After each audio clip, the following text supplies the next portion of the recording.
parece que está sempre no outro, né? No exterior, no externo e não no interno. Então, quando a gente começa a ter essa autopercepção e essa autocompreensão e essa tomada de consciência, é só da gente. E é muito interessante isso, porque a gente vê isso nos nossos relacionamentos também. Se você está aí com o seu namorado, com a sua namorada, com o seu marido, com sua esposa, ou com a sua mãe, com o seu pai, você vê o quanto que é praticamente impossível você mudar o outro. Então, esse processo de mudança, ele é só seu. É um processo solitário, digamos assim, né? Mas por que ele é só seu? Porque a gente começa a se mudar, a se melhorar, a perceber o que a gente não gosta, o que a gente gosta, começa a experimentar para depois a gente começar a se relacionar. E quando a gente entra em qualquer relacionamento já nessa questão com uma autopercepção negativa, uma autocompreensão equivocada da gente, e a gente não tem consciência do que a gente gosta, isso é muito prejudicial, porque a gente acaba cobrando do outro coisas que não são dele, são só nossas. Então, é importante isso também, porque muitas pessoas falam assim, mas o meu sonho depende de fulaninho, de cicraninho, então meu sonho não se realizou, então eu sou infeliz. Então, a gente precisa rever que tipo de sonho é esse, qual é a minha responsabilidade, será que eu não estou botando responsabilidade demais nesse sonho que é meu no outro, que o outro tem responsabilidade? Então, acho que são perguntas que a gente faz, que quando a gente fala autopercepção e autocompreensão, é a gente se conhecer. Então, por exemplo, eu e Beatriz, nós somos solares, né? Então, o que acontece? A gente gosta de um sol, de uma praia, nós gostamos disso. Não adianta, gente, a gente querer passar as férias na neve. A gente vai ficar frustrado. Então, a autopercepção e a compreensão é isso. Gente, eu compreendo e me amo para perceber que se eu for passar minhas férias num lugar que tem neve e frio, eu vou ficar triste, né? Porque eu vou ver tudo cinza. Então, eu vou para o sol, para a praia. Então, assim, vou escolher lugares de acordo com o que eu percebo de mim mesmo, com o que eu gosto. E isso é uma tomada de consciência, entendeu? É só para a gente exemplificar o que é, porque muitas pessoas podem não entender, né, o que é. Quer falar, Wanda? Eu quero, estou dando risada aqui, porque muitas vezes, por exemplo, o sonho do meu marido é conhecer a Patagônia, e aí ver negócio de aurora, né? E aquelas luzes no céu. E aí, como lá é muito frio, né? E eu sempre, exatamente isso, eu sempre falo assim para ele, eu acho que maravilhoso essa sua ideia, fantástico, só eu não vou. Eu não vou porque eu detesto frio. Agora, se você me convidar para as férias no Nordeste, um lugar quente, né, para Cancún, eu vou. Agora, nesse lugar aí já não dá para mim. Então, vai com a nossa filha, convida um amigo para ir. Esse negócio de... Não dá para mim, não, esse negócio de frio, né? E é exatamente isso, essa autoconsciência, saber quais são os seus limites, isso faz com que você saiba exatamente o que fazer escolhas que sejam saudáveis para você. Né? E não tentar somente agradar o outro. Existem momentos que a gente vai conseguir conciliar, existem momentos que não, mas você fazer uma escolha para agradar o outro e se desagradar, aí você está num processo meio que até autodestrutivo, né? Porque não existe isso. A gente precisa realmente. Algumas vezes a gente faz concessões, é importante fazer concessões em todo tipo de relação, mas também tem que ser concessões que não vai te ferir, que não vai te maltratar, né? Que você não vai passar mal. Eu, quando vou para o frio, eu passo mal. Então, isso não existe, não tem condição de eu pensar essa possibilidade.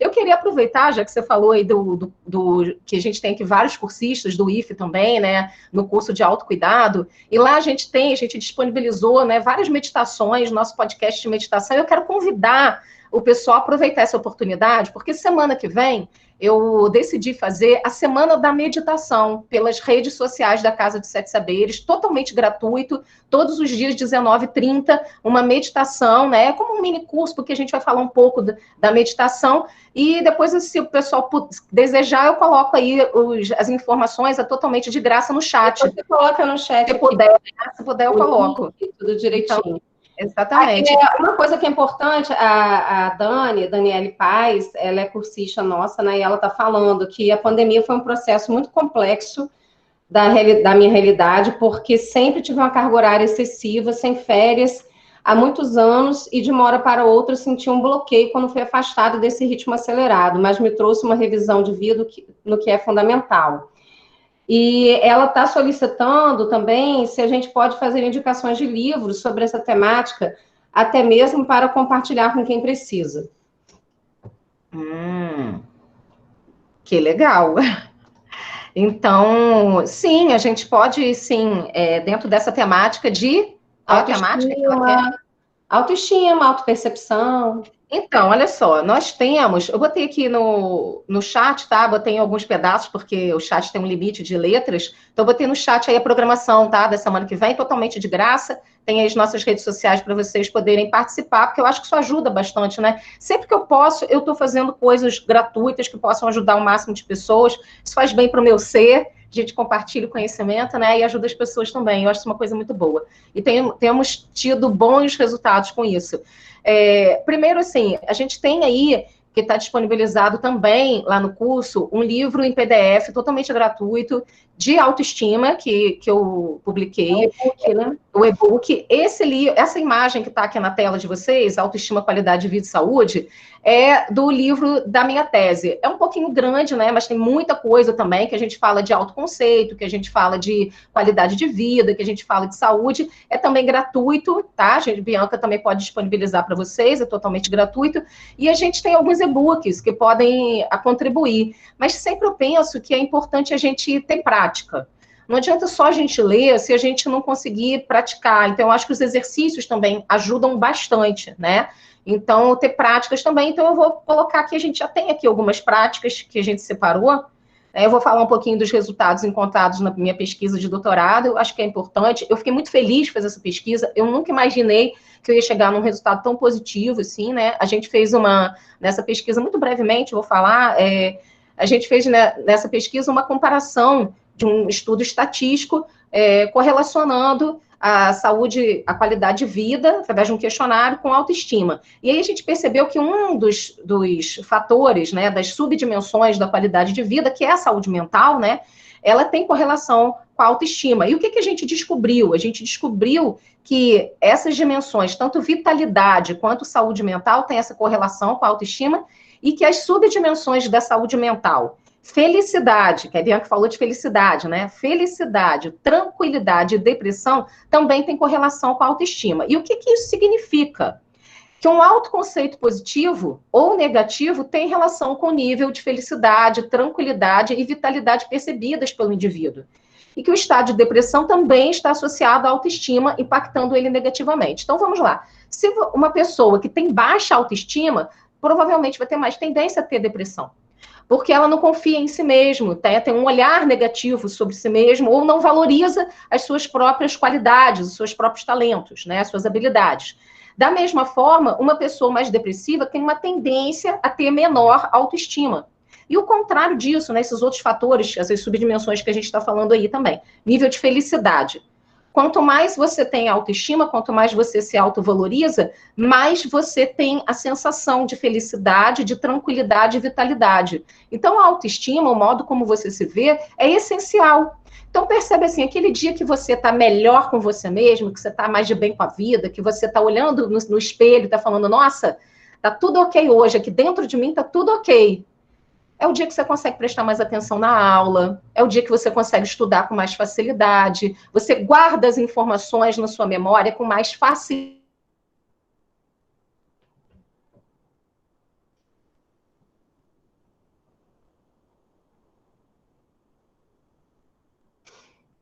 Travou aí, vocês estão ouvindo a professora Beatriz, gente? Porque o nosso vendo, Bianca, tá?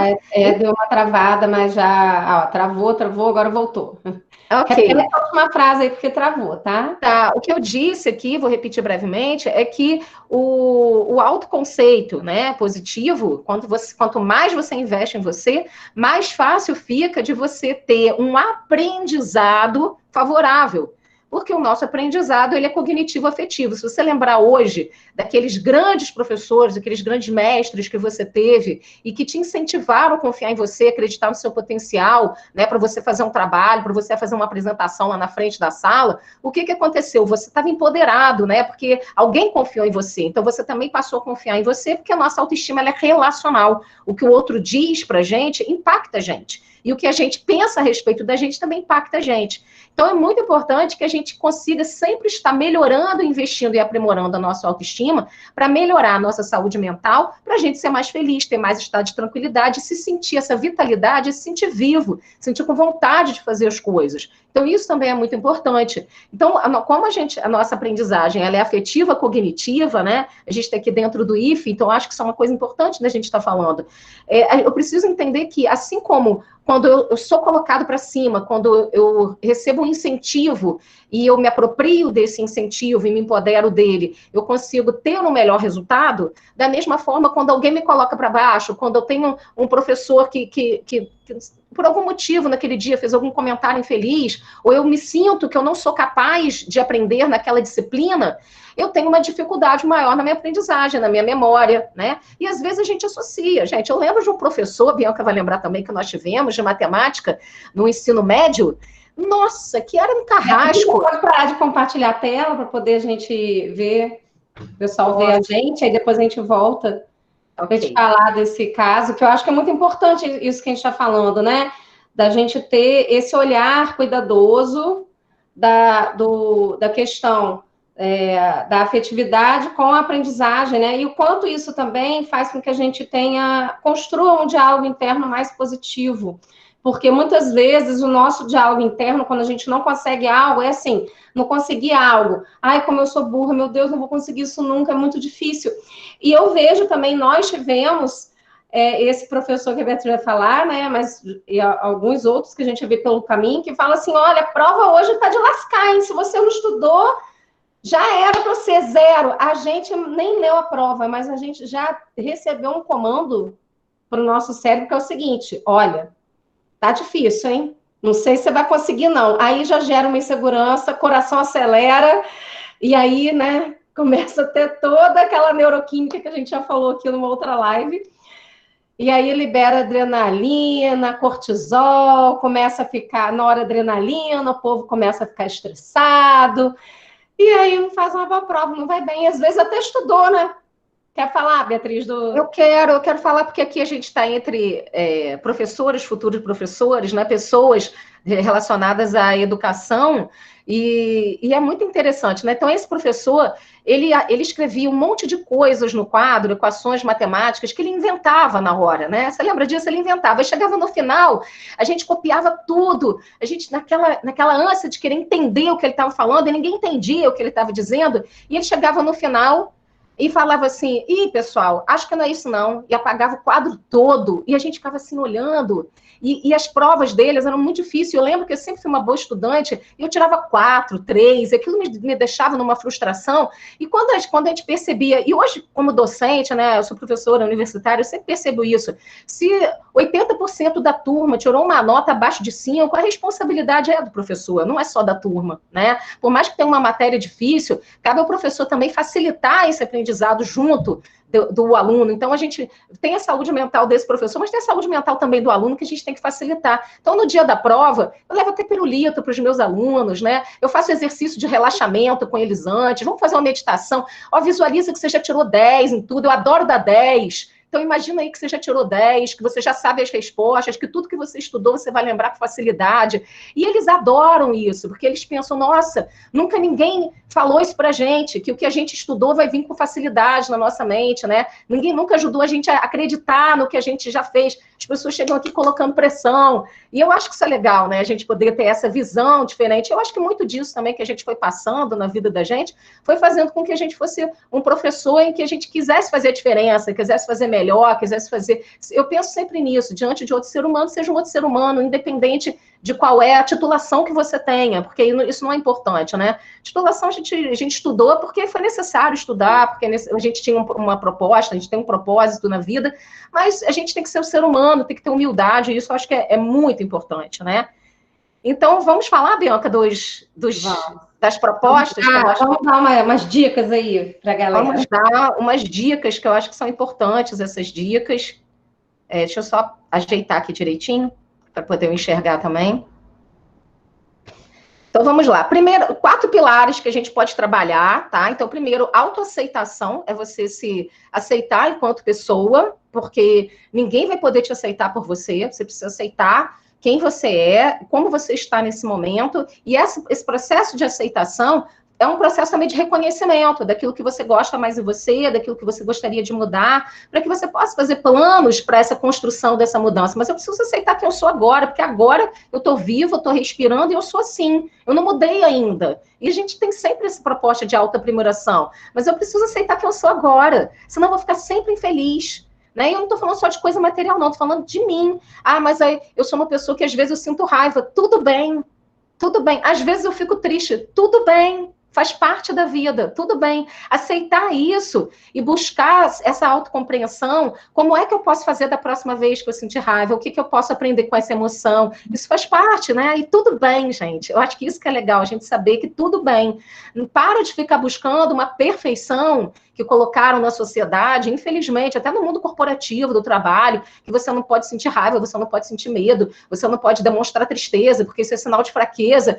Balela, né? Tudo isso, e ser humano é ser humano. Então você fica fingindo, tudo que você não expressa vai ser expresso de dentro para fora no seu corpo. Você vai implodir, daqui a pouco tem um monte de sintoma, então tem que tomar o cuidado. Então, autoaceitação. Autoconfiança, que é uma atitude positiva em relação às suas capacidades e o seu desempenho. Ah, mas eu não consigo, então, primeiro passo, para de se comparar. Ah, mas eu não consigo fazer igual fulano. Eu sei que a sociedade, desde a mais tenra escola, que a gente lá na pré-escola, a gente é preparado para competir, infelizmente, e não para cooperar. Hoje, ainda bem, nós temos algumas escolas aí que estão investindo no processo de cooperação, mas todos os problemas e dilemas que nós temos na humanidade hoje foi porque fomos preparados, pelo menos a minha geração foi, para competir e não para cooperar. Então, essa situação é algo importante, ter autoconfiança e entender a minha capacidade de desempenho, o meu senso de capacidade é diferente do outro. Sempre vai ser, porque ninguém é igual a ninguém, né? Então, isso é muito importante. As competências sociais, a arte de fazer e manter os seus contatos sociais e uma rede de confiança, né? A gente tem falado muito disso quando a gente fala de saúde mental. Essa semana passada eu gravei um vídeo sobre isso também. Você ter uma rede de confiança no qual você possa ligar para algumas pessoas, pelo menos aí de 3 a 5 pessoas, que você possa ligar para essas pessoas para contar um problema, para compartilhar alguma coisa, e que você também possa fazer parte dessa rede de contatos, dessa rede de confiança dessas pessoas. Porque aí você sabe que você vai ser ouvido e que você vai ouvir. E isso é uma troca importante também, né? Então, uma rede de relacionamentos positivos e de suporte. E aí, vou pedir aí para você criar, se você não tiver papel e caneta na mão, cria mentalmente, porque é importante também a gente formar mapas cognitivos. Então, cria agora aí uma autodeclaração positiva, para você repetir sempre, várias vezes por dia. Isso ajuda bastante, tá? No desenvolvimento da nossa saúde mental e da nossa autoestima. Alguns exemplos. Eu sou uma pessoa melhor todos os dias e conquisto coisas incríveis. Dentro do seu senso de capacidade, você conquista. Todos os dias você conquista alguma coisa. Eu brinco quando eu estou dando aula de meditação, né? Eu também sou formada em yoga e meditação, então por isso que eu gosto da aula de meditação, pratico meditação há mais de 25 anos, e sempre eu falo a mesma coisa. Olha, você, dentro desse processo, você é você, o outro é o outro. Então, você é uma pessoa melhor todos os dias e você conquista coisas incríveis todos os dias. Por quê? Acordou, respirou, tá vivo, já é extraordinário. Olha que maravilha. Não é verdade? Não adianta querer muita coisa. Só isso já é extraordinário. Acordou, respirou, tá vivo, abriu o olho e tô vivo de novo. Olha que maravilha. Mais um dia de oportunidades para poder eu ser feliz, para poder eu fazer alguma coisa, para eu encontrar as pessoas que eu gosto, para valorizar as coisas que eu gosto. Então, ter também gratidão por aquilo que você já é, já conquistou, pelas suas inspirações, por aquilo que você já tem, né? Isso é importante. Obrigada, aí você bota seu nome. Obrigada, no meu caso, obrigada Beatriz, obrigada Bianca, obrigado Catiana, obrigada Igor, né, os nomes que eu estou lendo aqui na minha tela, obrigada por tudo de bom que você tem feito, você é um ser humano fantástico, então começa a agradecer você também, né? E outra frase, que sugestão aqui, eu tenho um potencial infinito e uso essa força para o meu crescimento e das outras pessoas. Isso também é legal, porque nós somos seres relacionais. O tempo todo estamos influenciando pessoas e sendo influenciados por elas. Então, eu tenho esse potencial e eu uso essa força do meu ser para o meu crescimento e para o crescimento das outras pessoas. Que à medida em que eu me cuido, que eu cresço, que eu evoluo, eu ajudo as outras pessoas também a crescerem, evoluírem, né? Eu contribuo, eu me torno um ser colaborativo. E aí, a gente botou aqui algumas outras dicas que são Vou pedir para a Bianca até falar aí dessas estratégias. Pode falar, gente, Bianca? assim, eu amo post-it, né? Porque o post-it colorido, eu compro desses mesmo, sem neon, né? Bem daquela cor chamativa. Eu também. E aí é bom você comprar aquele pacote que vem em cores diferentes, né? Verde, amarelo, rosa, azul. E eu vou colocando, eu colo na minha parede, eu colo no meu computador, porque o post-it, ele além de lembrar as suas qualidades, ele pode te ajudar na sua organização também. Então, por exemplo, eu além de colocar, né, eu crio minha agenda pelo Google, né, na agenda do Google no celular, eu também coloco assim, o que eu tenho para fazer. E essa é uma técnica que a gente usa muito em neurociências. Então, assim, o post-it, ele ajuda muita coisa. Você pode relacionar a cor ao assunto que você deseja. Como aqui a gente escolheu o verde, né? Porque o verde é a cor da saúde. E a gente está falando de saúde mental. E como a gente falou que a gente está falando dessa questão de você estar melhorando seu diálogo interno, você pode, então, estar criando elogios para você. Olha que fantástico. Então, você pode colocar, você é demais, parabéns, você conseguiu. Isso mesmo, é assim que se faz, você está melhor a cada dia. E aí, eu acho que é interessante a gente colocar nisso, porque a gente tende também, até para uma questão cultural ou familiar, poucas são as pessoas que desde pequenininho a família incentivou. E quando a pessoa cometeu um erro, porque o erro ainda é visto na nossa sociedade como uma coisa muito ruim. Só que não, gente, o erro é uma coisa muito boa. Porque se a gente não errasse, a gente não saberia formas diferentes de enfrentar aquela situação. A partir daquele erro. O Thomas Edison, para inventar a lâmpada, ele errou 700 vezes. E ele fala isso, né? Tem uma frase dele que fala, agora sei 700 formas de como não fazer uma lâmpada, né? Como não conseguir que dê certo. E ele foi persistente também, que eu acho que é uma coisa que, às vezes, nesse momento atual, falta um pouco, que esses jovens, principalmente, que nós também teremos como alunos, né? Vocês, futuros professores, que vocês possam persistir. Não é persistir no erro, mas é criar formas diferentes para alcançar aquilo que vocês desejam.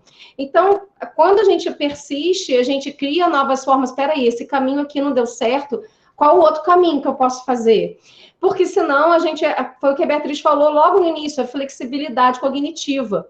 Porque a flexibilidade cognitiva é aquilo que eu fui por esse caminho, não deu certo, mas eu ainda quero isso. Então, qual é a outra rota que eu preciso fazer? Eu vou me reorganizar e corrigir a rota. Isso é flexibilidade cognitiva.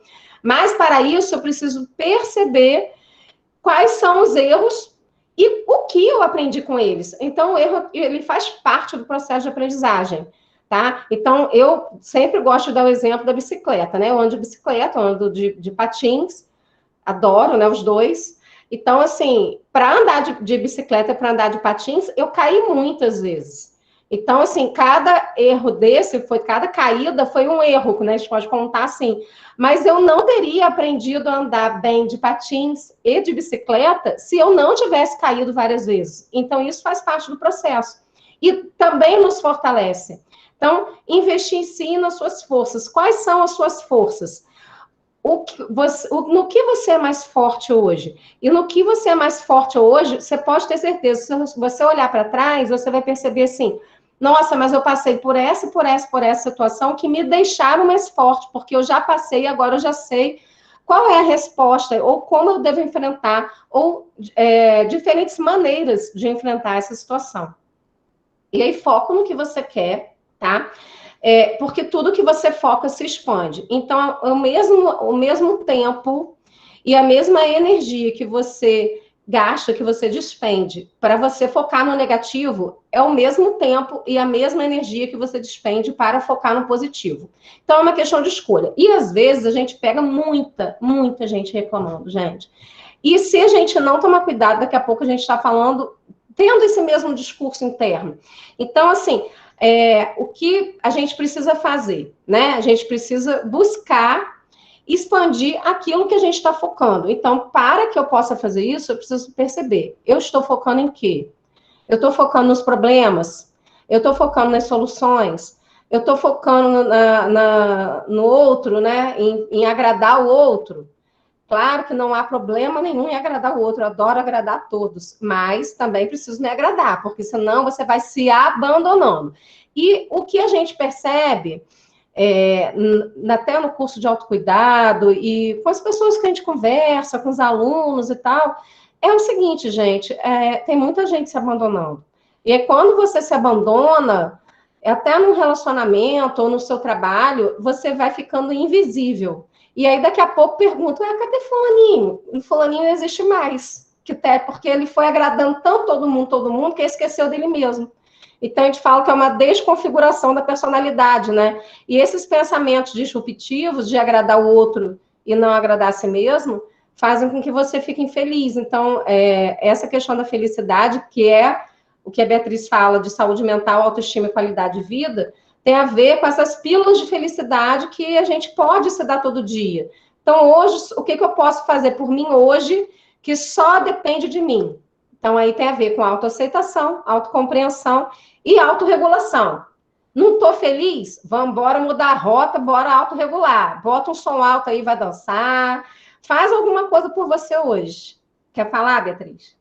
Sim, eu acho que tem... Alguém colocou aqui a questão de autoestima em excesso, né? Então, assim, eu queria só brevemente, né, falar sobre isso, porque existem várias possibilidades, né? Dentro dos estudos de autoestima, de autoconceito, a gente tem algumas possibilidades. Primeiro, quando uma pessoa tem muito baixa autoestima, ela acaba querendo sempre barganhar, querendo sempre agradar os outros, porque ela precisa ser aceita. Toda criança e todo mundo, todos nós, a base de tudo que a gente quer ser aceito. A gente quer amar e ser amado e ser aceito. Isso é o que todo mundo quer. Todo mundo quer fazer parte de um grupo social, todo mundo quer fazer parte da turma que você está. Isso faz parte da vida. Então, quando a gente tem uma baixa autoestima muito grande, a gente fica usando de estratégias nem sempre positivas para que possa alcançar isso. Por meios, por exemplo, de dar presente toda hora para uma outra pessoa. Tem alguém que toda hora te dá presente, que toda hora quer te agradar, que se deixa de lado para satisfazer as suas necessidades. Então, isso é um indicativo de baixa autoestima, né? Pessoas que não sabem se posicionar, que acabam aceitando qualquer coisa, mesmo que as prejudiquem na vida, inclusive trabalhos degradantes, né? Em função, mesmo com consciência, né? Porque elas não conseguem, naquele momento, dizer não, porque elas têm uma baixa autoestima, isso precisa ser trabalhado. O outro polo extremo é o excesso de autoestima, mas que a gente chama que não é nem um excesso de autoestima. Na verdade, é uma baixa autoestima camuflada, porque a pessoa não teve limites, geralmente são pessoas que não têm limites na vida, né? E aí há uma supervalorização do eu, do ego, e a pessoa acha que ela é melhor que todo mundo, acha que ela é mais que todo mundo, né? E essa pessoa que tem esse excesso, entre aspas, de autoestima, ela se coloca acima das outras pessoas e acha que as outras pessoas são inferiores a ela. Então, isso também é um extremo muito negativo. Então, essa pessoa, na verdade, ela também tem um processo em que ela precisa aprender quais são os limites dela mesma, do seu próprio ego, e os limites da outra pessoa para que ela consiga se relacionar. Porque é muito difícil você se relacionar com os dois extremos. O nosso ideal, e o que é eu digo que é o mundo perfeito de Bob, né, daquele desenho animado, o nosso ideal é que a gente consiga investir constantemente na nossa autoestima, que a gente não fique nos extremos, né? Primeiro que todo mundo tem qualidades e defeitos, todo mundo tem os seus próprios processos de erros e acertos, de lapidação do ser, e a gente está sempre nesse processo de lapidação, então não tem ninguém melhor do que ninguém. Uma pessoa, mas fulano sabe coisas que eu não sei. Gente, claro, eu e minha irmã somos gêmeas. Ela sabe um monte de coisas que eu não sei, porque ela estudou um monte de coisas que eu não estudei. E eu sei um monte de coisas que ela não sabe, porque eu estudei um monte de coisas, fui pesquisar, me interesso por coisas que, de repente, ela não se interessa. Então, isso é muito importante também, você saber quais são os meus interesses, o que eu gosto. Você não é obrigada a gostar do que o outro gosta. Isso também, às vezes, é uma ideia muito equivocada, né? Nas relações, em tudo que acontece na vida, a gente achar que a gente tem que gostar da mesma coisa que o outro, ou que o outro tem que concordar com a gente. Porque se todo mundo concordasse com a gente, essa vida ia ser chata pra caramba, na verdade, porque a gente não ia crescer, gente, não ia ter crescimento, né? Ô, Beatriz, uma coisa que fala da questão da autoestima elevada, o que eu percebo nas nossas pesquisas, em tudo que a gente lida, né, com as pessoas, porque nós, e principalmente nós, professores, nós lidamos com gente. Então, a gente precisa ter esse cuidado e essa empatia. O que eu observo é que quando a pessoa ela consegue administrar sua autoestima e consegue ter uma autoestima elevada, ela não tem esse comportamento de colocar pessoas como inferiores a ela ou ter um comportamento menosprezando as pessoas. Muito pelo contrário. Ela é sempre solícita, ela está ali sempre ajudando e tal. Quando essa pessoa ela tem esse tipo de comportamento, muito provavelmente ela não tem uma autoestima elevada e ela tem uma insegurança e traumas, e aí a gente chama de mecanismo de compensação, né, Beatriz? Aí ela compensa mostrando que ela é muito poderosa, né, porque ela tem que mostrar para os outros. Então, quando vocês perceberem em pessoas, ou até você mesmo, sei lá, que você está aí repetindo frases para você, ou repetindo um padrão de comportamento, você observar isso no outro também, você vai ver que muitas vezes esse padrão de comportamento é ele mesmo que precisa, e às vezes é só ele. Eu trabalhei com uma pessoa há um tempo atrás, né, num outro trabalho que eu tinha antes de vir para o IFE, e que essa pessoa era no município, né? Ela vivia, gente, o dia todinho, toda emperequetada, dos pés à cabeça. E ela não olhava para o lado, ela só olhava para quem ela queria, ela só falava bom dia, boa tarde com o que ela queria, e toda maquiada, toda emperequetada, ela não descia do salto 1 minuto. E aí, depois, a gente foi descobrir, poxa, fulaninho tão estranho, né? Tem hora que fala, tem hora que não fala, que coisa esquisita. E aí a gente foi perceber, né, que ela tinha problemas familiares, que ela também não acreditava nela mesma, que ela tinha problemas de baixa autoestima. Então, na verdade, gente, isso, a aparência engana, tá? Não tem as aparências enganam? É exatamente isso aí. Na verdade, ela está mostrando algo para a sociedade que não é o que está dentro dela mesmo, né? Não é o ser dela. E a gente vê muito isso hoje nas redes sociais. Tem um monte de gente aí, ó, lindo, maravilhoso e tal, e por dentro está sofrendo, mas está lá, ó, poderosíssimo para os amigos na rede social, lá no seu feed de notícias deve ter um monte. Então, assim, muito mais do que você mostrar para o outro algo que você não é, o que você não está passando naquele momento, é ser verdadeiro com você mesmo aqui agora. Porque quando você é verdadeiro, seja no seu sofrimento, na sua tristeza, no momento de raiva que você está passando, ou algo que fizeram com você, né?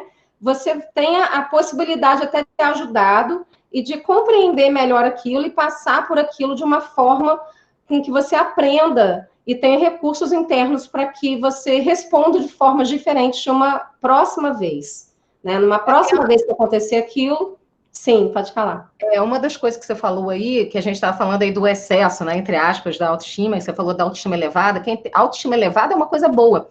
Esse excesso, por isso que eu botei entre aspas, como você falou muito bem, muitas vezes, na verdade, é uma baixa autoestima camuflada, porque a pessoa, como esse exemplo que você deu é perfeito, a pessoa não acredita nela, ou ela está com muita dificuldade relacionada a si mesma, aos seus próprios recursos internos para lidar com uma situação, que ela precisa se apresentar para o outro de uma forma, e às vezes até falar para o outro de uma forma que sabe muito, o que é melhor, e tudo mais, porque ela precisa acreditar naquilo e ela mesma não acredita, né? Então, isso é uma possibilidade também muito grande. Então, dentro desse processo de investimento em você, de investimento no seu crescimento e de investimento na sua autoestima, sempre ter uma noção realista de quem você é, das suas necessidades. Eu acho que uma noção realista das suas necessidades é essencial. Porque senão você não pode, você pode até mentir para o outro, mas mentir para si mesmo, assim, o Renato Russo já falava, né, que mentir para si mesmo é como a pior mentira. É sempre a pior mentira, exatamente. Mentir para si mesmo é sempre a pior mentira, ou seja, não tem como. A gente precisa realmente buscar ser o nosso melhor amigo, e a saúde mental tem isso, é você reconhecer os seus limites, reconhecer suas estratégias, reconhecer quem você é, e ser o seu melhor amigo, porque antes de relacionar com o outro, você dorme, acorda com você, com seus pensamentos, você toma banho com você almoça e janta com você, quando você tem um problema, que você entende aquilo como um desafio ou problema, aquilo se passa na sua mente, por mais que você tente falar para o outro, que você converse expressando isso em palavras, e nem sempre as palavras dão conta das emoções, você ainda assim tentar dividir, compartilhar com a outra pessoa, mas quem está sentindo é você. Então, isso é muito importante, de você se valorizar e você mesmo buscar os recursos e as estratégias necessárias para o investimento na sua autovalorização, na sua saúde mental e na sua felicidade. Aí eu vou voltar nessa questão da felicidade, já vou responder a pergunta da Alice, tá? nesse processo que você falou de felicidade, porque muitas pessoas entendem que felicidade é um estado de alegria. Uhul, tô super alegre, né? Andando de montanha-russa, tô num parque de diversão, aí tô super alegre. Então, assim, uma coisa é euforia e alegria. Euforia é uma coisa, é um estado de alegria muito grande. A outra coisa é um estado de alegria, muito bom a gente sentir alegria. E outra coisa é felicidade. Felicidade é um estado de tranquilidade. É um estado que você sabe de que tá tudo bem, de que você tá usando seus recursos para ficar tudo bem, mesmo quando tem um dia ruim. Ah, não, tudo bem, hoje eu estou só num dia ruim. Eu sou uma pessoa feliz enfrentando um dia com um desafio. É diferente, gente, porque aí você vai trazendo para você o seu estado de tranquilidade, o seu estado de que você sabe que você está fazendo o seu melhor. Um estado de que não preciso perder nem ganhar nada, tá tudo bem. Aqui dentro de mim tá tudo bem. Ah, se vier um desafio, eu vou enfrentar, porque existem dias melhores e existem dias piores. Então você vai cultivar a sua felicidade todos os dias. Você vai sentir alegria, vai sentir outras coisas, mas a felicidade, ela não é uma emoção. Alegria, tristeza, medo, raiva são emoções. A felicidade é um sentimento, como o amor também, que é algo muito mais duradouro. Né? Então, isso é importante a gente fazer essas distinções, porque isso, às vezes, conceitualmente, ou as pessoas ficam achando no imaginário delas que ser feliz é você ficar dando risada 24 horas por dia. Não. Tem pessoas que são felizes, e que são felizes todos os dias, mas que, de repente, perdeu um parente, naquele dia a pessoa está triste. Naquele dia ela está elaborando um luto, naquele mês ela está elaborando um luto, mas ela conquistou um estado de felicidade, que é um estado de tranquilidade dentro dela. Então as emoções, elas são transitórias, os sentimentos, eles são duradouros. E aí vamos aí responder a pergunta da Alice, Bianca, você pode ler a pergunta para mim? Pessoas muito ansiosas está relacionada a problemas com autoestima? Olha, cientificamente, eu não li nenhum estudo a respeito disso, tá? Como psicóloga clínica, dentro do consultório, o que eu observo é que, geralmente, as pessoas muito ansiosas, elas têm algum problema relacionado ao seu senso de autovalorização, ou seja, tem alguma questão relacionada à autoestima, porque essa pessoa tem uma dificuldade de reconhecer em si as suas capacidades e os recursos internos necessários para lidar com determinados desafios. Então, ela antecipa o futuro, antecipa o que vai acontecer e, muito provavelmente, na maioria das vezes, né, antecipa com um pensamento negativo. E se eu não conseguir? E se eu falhar? E se eu não der conta? Então, tudo isso é negativo, porque tem sempre um não aí, né? E ao invés de falar assim, não, tudo bem, eu tenho esse desafio ali na frente, eu vou me organizar, eu vou dar conta. Isso diminui a ansiedade. Então, geralmente, quanto mais ansiosa é a pessoa, mais dificuldade ela tem de reconhecer o aqui e agora, de viver no momento presente, porque ela está antecipando sempre o futuro, e também de reconhecer os seus recursos internos para lidar com os desafios da vida. A Daniele está perguntando a diferença entre emoção e sentimentos, né? Porque a gente falou de emoções que são transitórias e sentimentos que são mais duradouros. Ok, então vamos lá. Emoções, são 5 emoções básicas que nós temos, tá? E também pode ter combinação entre elas, eu vou falar das básicas. As emoções básicas são raiva, tristeza, nojo, medo, nojo no sentido de repugnância, tá? Medo e alegria, ok? Essas são as emoções básicas. E você pode, quando você percebe uma pessoa que está naquele, eu falo que é a montanha-russa emocional, a montanha-russa emocional é que a pessoa de manhã está chorando, de tarde está dando risada, aí no final do dia já está chorando de novo, ela não está conseguindo gerenciar suas próprias emoções. O sentimento não, o sentimento geralmente é algo conquistado, é algo mais duradouro, então o sentimento de amor, o sentimento de paz, o sentimento de aceitação, o sentimento de felicidade, isso são sentimentos, o sentimento de gratidão, são coisas que são mais genuínas e que você constrói ao longo do tempo. São mais consistentes também, né, Beatriz? Mais consistentes, né, exatamente. E mais conscientes, assim, de você poder colocar e treinando. Então, por exemplo, gratidão, né? A gente pode treinar a gratidão. Todo dia você pode acordar e fazer, listar aí 3 coisas básicas pelo qual você é grato hoje. Faz um potinho da gratidão. Hã? Pote da gratidão, vai colocando ali dentro as coisas e vai escrevendo.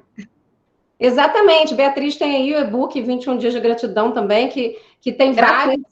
Tem curso na Udemy, tem 2 cursos na Udemy totalmente gratuitos, que é o 21 Dias de Gratidão e totalmente gratuito, todos com videoaulas, áudios para baixar também, e-book, totalmente gratuito. E tem na Udemy também, que é uma plataforma de cursos, né? Também totalmente gratuito, Atma Prema, para trabalhar o amor incondicional. Então, eu acho que é importante a gente fazendo. E tem um preço simbólico, valor super com desconto também, o 21 dias de felicidade, 21 dias para ser mais feliz. E também é uma coisa bem legal, né? Então, eu acho que isso... Você pode botar a plataforma do Udemy, que eles estão pedindo para disponibilizar os e-books, eles estão lá, né, na plataforma, já estão lá. Aulas, né, explicativas, que eu acho que é legal também. Ela vai colocar aqui no chat. Uma coisa interessante, gente, que é importante a gente estar percebendo, é essa questão da gente estar compreendendo essas emoções e esses sentimentos, e que isso tudo que a gente está passando nesse momento, tem dias melhores, outros piores, que isso tudo pode ser gerenciado. Quando a gente gerencia, aí a gente está tratando de sentimento, porque a gente está gerenciando. Então, eu vou dar um exemplo do que aconteceu comigo hoje. Até estava falando com a Beatriz antes, né? Que hoje eu fiquei muito chateada, com muita raiva, porque eu tenho o programa Smiles, né? Das linhas aéreas, e tinha muitas milhas lá, gente, muitas. E roubaram, entraram, não sei o que fizeram, hackearam, roubaram todas as minhas milhas. Quando eu vi, eu fiquei bem chateada. Mas eu liguei. Quando eu liguei, eu fiquei com raiva. Por quê, gente? Eu passei a tarde, eu tinha me programado de fazer outras coisas e tal, né? Tá participando de reunião também, que eu antes de vir para cá, a gente estava numa reunião de colegiado. E juntamente com isso, eu passei a tarde no telefone com a linha aérea para poder resgatar e cancelar isso, né, que me roubaram. Então, e aí a gente fica pensando assim, peraí, eu preciso gerenciar. Beatriz falou no início, 5 pessoas que vocês, cabe na palma da mão de vocês, podem ter de recurso para poder ajudar você. E a minha 3 a 5, né? Que às vezes é até difícil arrumar 5, né, gente? De 3 a 5. De 3 a 5, 3 já tá bom pra caramba. E aí, porque coleguinha é diferente do amigo, tá, gente? É aquele que pode contar. E também, gente, aquela pessoa que vai botar você pra cima. Porque também, às vezes, a gente tem um familiar, você vai contar um negócio e vai falar assim, aí, não te falei que é errado? Então, aí bota você para baixo. Aí aquela pessoa, numa hora, você tem que pensar se você vai ligar para ela, se ela vai fazer você sentir melhor ou pior, né? E aí a minha filha eu falei assim, filha, eu preciso de ajuda. Aí ela falou assim, o que é? Eu falei assim, poxa, roubaram minhas milhas. Aí eu com a atendente falou, poxa, mas vem aí para você resgatar e tal. E a minha filha falou assim mesmo, mãe, você dá aula disso, pensa que já deu tudo certo, porque já deu. E aí eu fiquei assim olhando para ela, é mesmo, né? Porque quando a gente está num problema, é bom que tenha alguém para lembrar a gente. E a minha filha, de 14 anos, me lembrou disso. E aí, na mesma hora, eu me acalmei, porque eu estava com o coração acelerado e tal, eu me acalmei, respirei e pensei, já deu tudo certo. E agora as milhas já estão lá na minha conta de novo. Então, assim, gente, gerenciar, né? Gerenciar as emoções também. O que você está sentindo naquele momento? Não é que você não vai sentir, você vai sentir. Mas aí você começa a lidar de uma forma diferente. E também ter alguém para estar te apoiando naquele momento. Eu acho que isso é importante. Tá? Bom, acho que é isso, né? A gente já está aí chegando ao final da live. Se tiver mais alguém, não sei se alguém tem mais alguma pergunta, eu aqui não estou vendo mais nenhuma, né? Eu coloquei aqui o que pode ser encontrado. Vocês querem fazer pergunta, Franz, Vicente, Hudson, querem abrir para perguntas aí?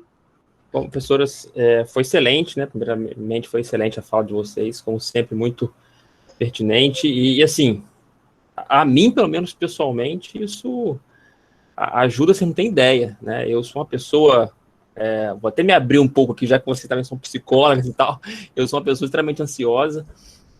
Não sei se eu tenho exatamente problemas com autoestima, eu acho que nesse ponto, a gente sempre acredita que é normal, né? A gente nunca, pelo menos a maioria das pessoas, assim, né? Dificilmente você vai encontrar aquela que diz assim, não, eu tenho baixa autoestima mesmo, então você até acha, mas é mais difícil a pessoa admitir. Então, eu realmente não sei. Eu sou bastante ansioso. E as dicas que vocês deram aí, a fala de vocês, para mim, pelo menos, me dá um norte para eu passar por esse período um pouco melhor do que eu venho passando, né? Eu tinha um período muito, muito crítico, né, ali em abril, março para abril, né, bastante crítico, fiquei bem mal, como nunca tinha ficado antes, nesses 39 anos, Mas depois eu consegui mudar um pouco de ambiente e tal, me isolei um pouco, e aí eu consegui recuperar um pouco minha saúde mental, entendeu? Mas foi muito boa a fala de vocês. Eu não sei se o pessoal tem mais alguma pergunta para fazer no chat, eu pedirei eles que deixassem aí. E aí, enquanto eles deixam, eu tenho algumas dúvidas. Franz, antes de você fazer suas perguntas, só quero te dar uma dica, assim, se você puder, na semana que vem, estar com a gente, aí na semana da meditação, eu entendo que a ansiedade é o mal do século XXI, né, a gente é o tempo todo cobrado a dar resultados e tudo mais, e viver na correria do dia a dia, então incluir meditação na vida também ajuda muito. E meditação, desmistifica aí, Beatriz, porque acho que meditação é ficar 1 hora sentado, não tem tempo para isso. Nada a ver. Nada a ver. Beatriz medita lavando louça, gente. Medita andando, lavando louça, né? Medita, tem tantas formas da gente meditar. Beatriz corre maratona, maratonista, ela medita correndo. Exatamente. Pois é. Tem muitas estratégias. Eu sempre quis, né, fazer de alguma forma meditação, mas aí por conta sempre de, não, depois eu faço. E primeiro eu comecei assim, achando que a meditação, né, isso há uns anos atrás, que não resolveria muito. Depois eu passei a ler alguma coisinha sobre, a me informar melhor, vi que realmente ela poderia funcionar, mas nunca consegui fazer, de fato, uma sessão. Gostaria mesmo de praticar um pouco. Então, Beatriz hoje vai finalizar com a meditação de 5 minutinhos. Tá, mas antes disso, Mas antes tem umas perguntas aí de ansiedade. Não, mas o Franz quer fazer alguma coisa, uma pergunta também relacionada a isso. Não mas se tiver alguma coisa no chat aí, vocês podem ir lendo, se quiser que eu leia também. Eu concordando com você, que todo mundo está ansioso aí. Todo mundo já sempre foi ansioso, não consegue meditar, não consegue parar nem para pensar, não consegue nem parar de pensar também. A mente fica, ó. Pois é, eu na verdade eu tenho uma dúvida, acho que foi a Beatriz que falou, sobre a questão da baixa autoestima, uma certa relação com a depressão, né? Quem tem baixa autoestima teria uma certa tendência à depressão. E aí, assim, eu queria saber, porque a gente sabe que a depressão é algo fisiológico mesmo, né? Você tem ali problemas ou na quantidade de receptores para neurotransmissores, ou nos próprios neurotransmissores e tal, você tem ali um caráter fisiológico. Aí minha pergunta é, a baixa autoestima pode levar à depressão, ou a depressão é que ajuda você a ter uma baixa autoestima, já que a depressão é algo realmente fisiológico? Ah, que pergunta boa, adoro esse tipo de pergunta.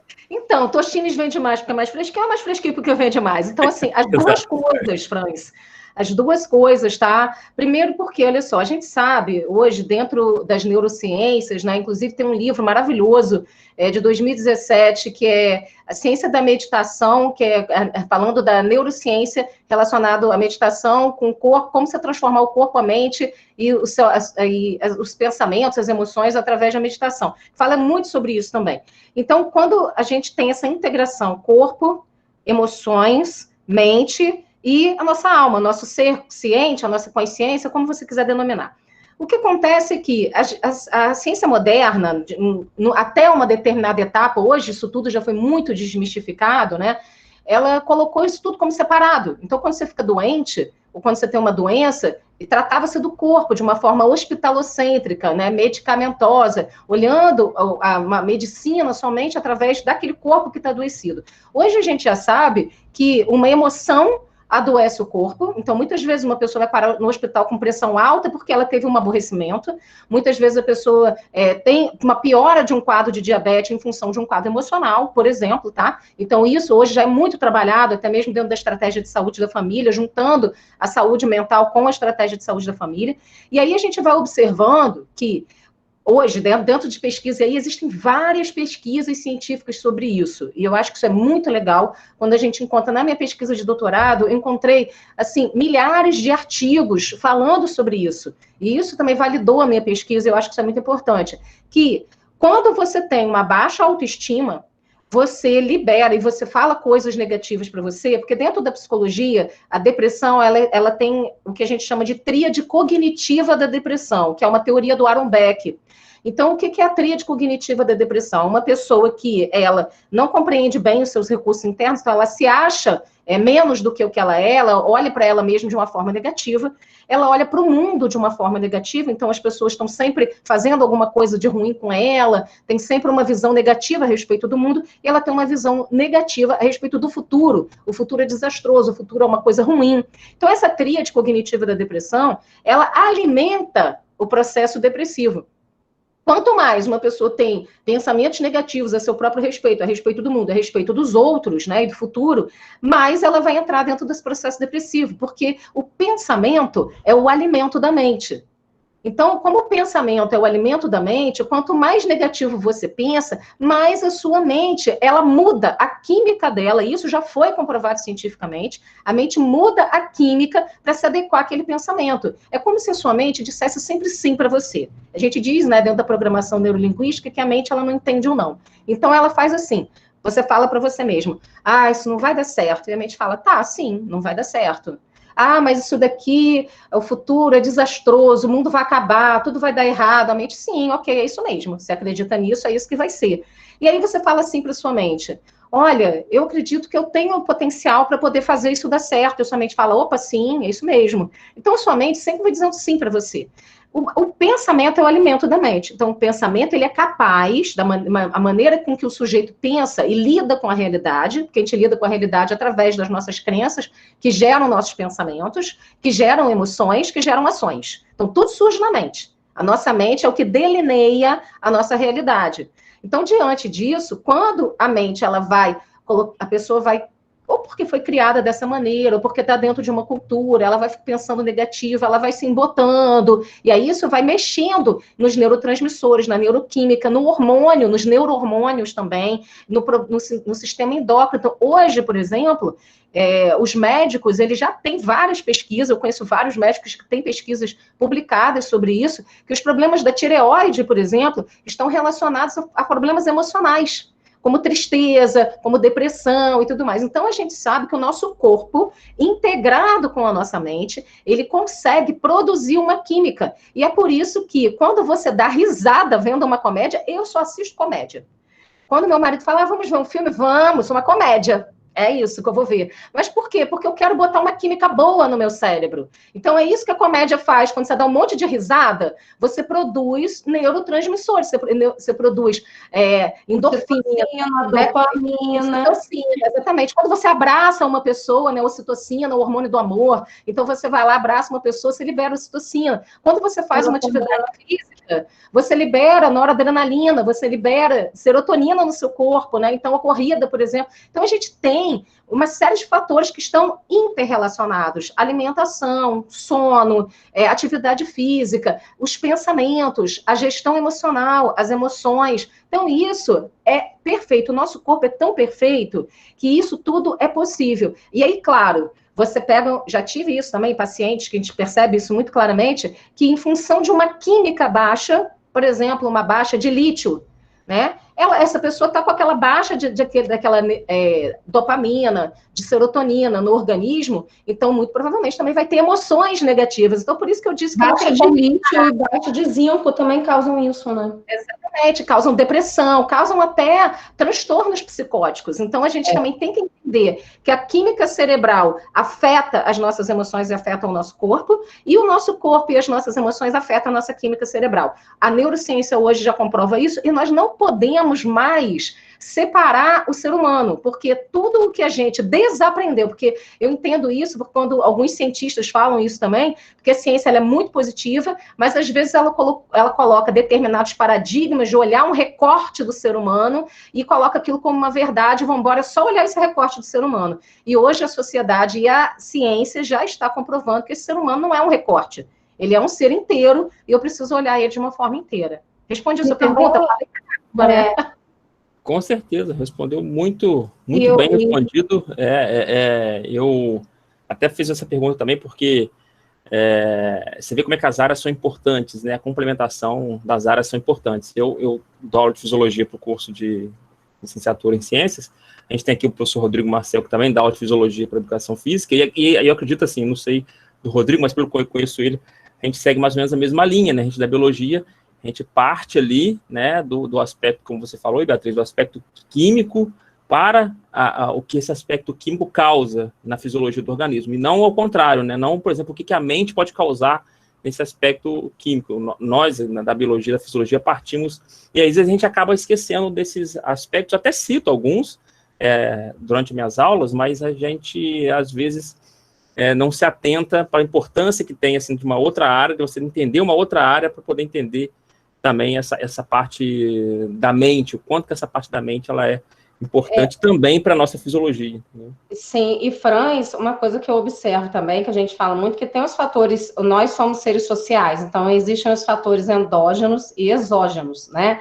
Então, a gente não pode olhar só o dentro, né? Só aquele, é um conjunto de coisas, eu acho que é esse conjunto que faz a gente compreender o ser humano, e hoje, inclusive, estão tendo aumento de casos de pessoas internadas com os sintomas da Covid que não são Covid. É a ansiedade, a crise de ansiedade, crise de síndrome do pânico, o coração acelera, aí ele não consegue respirar, ele vai para lá, e aí não é Covid, e aí tem todo um fator emocional também.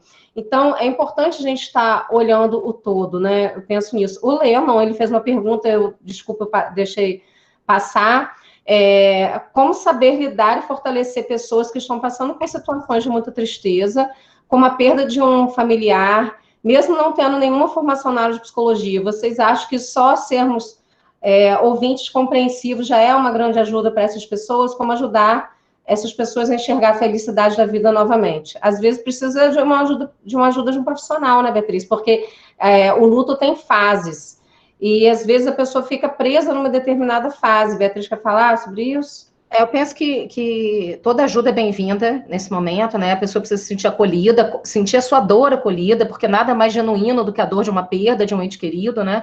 Então a gente precisa se sentir acolhido para nunca evitar de deixar essa pessoa sozinha, às vezes ajudar essa pessoa com coisas simples, porque o luto pode fazer gerar uma tristeza profunda, até gerar mesmo um processo de depressão, porque à medida que a pessoa vai ficando triste, tristeza não é depressão, mas à medida que ela vai ficando triste, ela vai baixando, acabei de dar essa resposta, né, para o Franz, ela vai baixando um monte de neurotransmissores no cérebro dela, e aí pode desencadear um processo depressivo.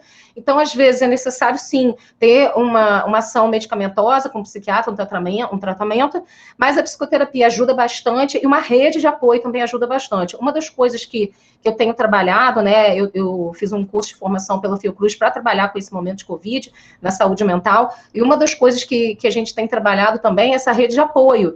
Então, por exemplo, se é um amigo ou uma amiga sua, o ideal também é que vocês possam começar a incentivar essa pessoa a fazer alguma coisa que não deixe ela o dia todo chorando, ou o dia todo em cima da cama. Então, às vezes, pequenas conquistas já são grandes coisas, como, por exemplo, um simples ato de fazer uma compra no supermercado. Então, de repente, não deixa a pessoa ir sozinha, vai com ela no supermercado. Ah, mas a pessoa não está saindo de casa. Senta do lado da pessoa, faz a compra online do supermercado. Aí, quando uma atividade junta, a compra do supermercado chegou, vamos passar álcool nas compras juntos, vamos fazer uma comida juntos, e aí bota uma coisa engraçada, conversa, vai começando a conversar, conta alguma coisa do passado, que seja uma lembrança agradável. Então, essas coisas a pessoa precisa saber, ter pequenos prazeres, porque quando uma pessoa está no processo de luto, é quase impossível ela ter um grande prazer, uma grande alegria, porque é contraditório isso, né? Ela está vivendo aquele luto. Então, é muito importante pequenas doses homeopáticas de movimento de vida, porque ela precisa ter esse movimento de vida. Então, eu acho que isso é muito importante. O que você pode fazer nesse momento, né? Se você está ajudando alguém, então essa escuta e esses movimentos de colaboração para colocar algum movimento, algum curso online, alguma coisa com arte que possa ser feita, né? Usar estratégias, né? E a Bruna, ela está falando que ela tem muita ansiedade, é uma coisa que muitas pessoas aqui já relataram, né? E que isso atrapalha muito em todos os aspectos, que sempre está com o coração acelerado, ataque de pânico, já teve crise de depressão e nunca procurou ajuda. E o que pode fazer, primeiramente, para tentar melhorar? Então, assim, a intuição que está vindo para mim aqui agora, Beatriz, é a gente... Vamos terminar com a meditação. E terminar com uma meditação simples, que é só você olhar para dentro, né? Então, Senta Sim, aí bem agora, simples, vamos bem conversar. rapidinho. A gente pode meditar com 2 minutos, com 1 minuto, com 5 minutos. Começa a colocar uma coisa bem simples na sua vida. E já quero convidar vocês de novo, gratuitamente, na semana que vem. Né, a nossa empresa, que é a Casa dos Sete Saberes, a gente vai estar fazendo pelas redes sociais da Casa dos Sete Saberes, no YouTube, no Instagram, no Facebook. A gente vai estar fazendo, então, essa semana da meditação totalmente de graça, todos os dias, 19h30, sempre com um vídeo novo. E na quarta-feira, a gente vai ter uma aula ao vivo, né? Então, isso também é importante, sempre meditações curtas. Então, vamos lá. Encontre uma posição aí para você se sentar, tem que ser confortável. Pode sentar numa cadeira, pode onde você estiver sentado, no sofá, na sua cama, não importa, tá? Então, um lugar que seja confortável para você. Relaxe suas mãos sobre suas pernas, feche seus olhos. Fechar os olhos, por quê? Porque nós cessamos o olhar para fora, os estímulos sensoriais externos, para olhar para dentro, estimulando essa sensação interna. E comece prestando atenção na sua respiração. Uma pesquisa científica feita em Harvard comprovou que o simples fechar os olhos e prestar atenção na respiração já é calmante. Então percebe o ar entrando e saindo do seu corpo. Você inspira pelo nariz, solta o ar pelo nariz. Como é bom respirar. E nesse momento você vai tornando a sua respiração de forma consciente, calma e tranquila. Perceba a sua respiração calma e tranquila.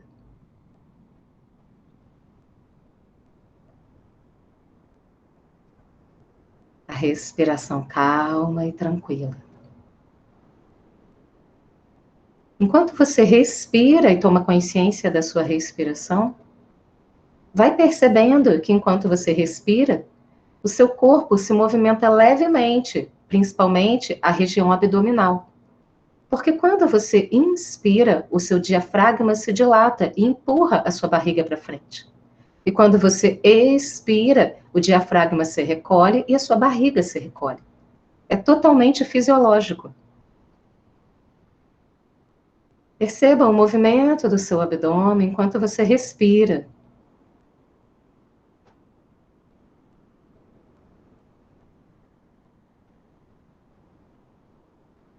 E se algum pensamento vier à sua mente, agradeça esse pensamento, sem julgamentos, sem críticas, e deixe-o ir embora. Traga sua atenção para a sua respiração.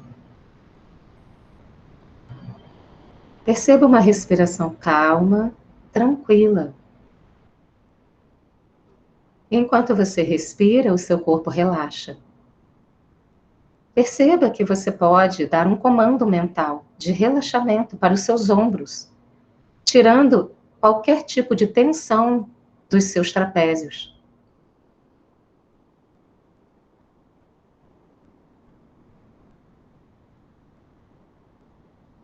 É outro comando mental de relaxamento para os seus ombros e os músculos do trapézio. Tome consciência do couro cabeludo. Se você pudesse relaxar e descontrair o couro cabeludo, como seria? É um comando mental de relaxamento para o couro cabeludo. Perceba que o seu corpo inteiro vai relaxando.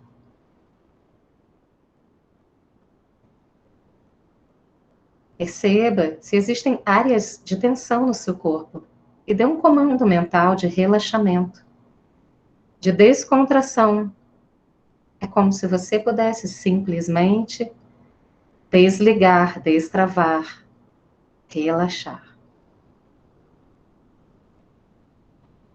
Perceba de novo a sua respiração. Calma e tranquila.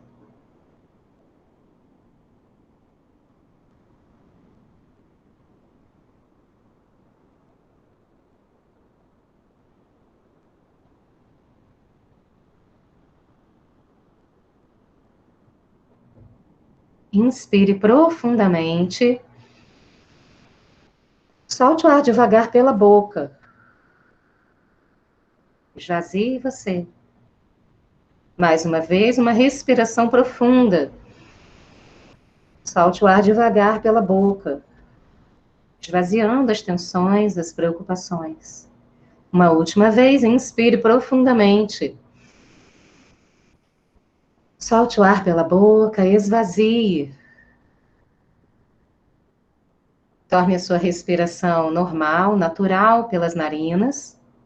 E lentamente, gentilmente, abra seus olhos.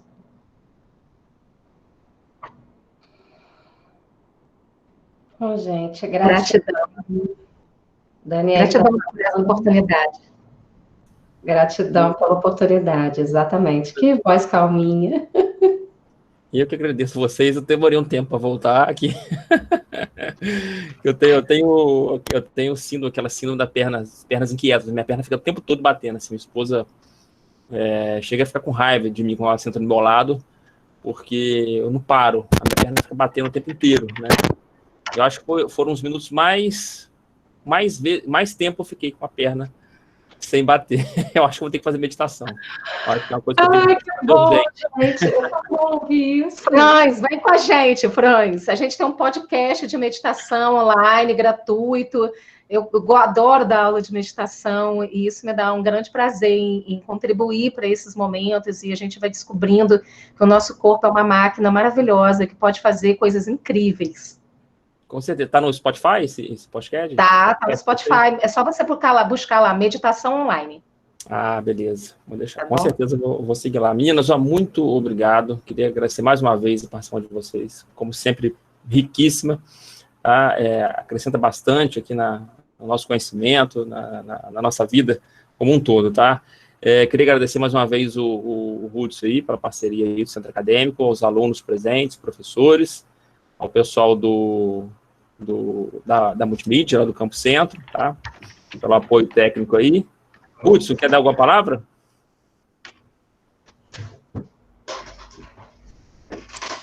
Fran, só agradecer mesmo às duas irmãs, são maravilhosas, acho que eu falo por todos aqui que foi excelente, mais uma vez, contar com elas, né? Primeiro a gente contou com Bianca e agora contando com a irmã dela também. Foi um prazer conhecer a Beatriz, né? Sempre um prazer falar com Bianca também, sempre legal.